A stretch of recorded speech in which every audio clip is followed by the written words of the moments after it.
আমার বাবার কাছে কেমন করে যাই ওরে ছোট ভাই।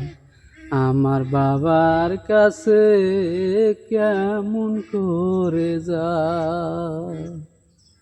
বাবা আমার অনাহারে পরে আছে ওই কবরে।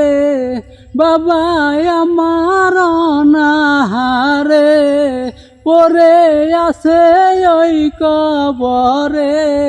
এক মুঠো খাওয়াবো তারে সেই রকম ব্যবস্থা নাই ছোট ভাই। বাবার কাছে কেমন করে যায়। আমার বাবার কাছে কেমন করে যায় ওরে ছোট ভাই। আমার বাবার কাছে কেমন করে যায়।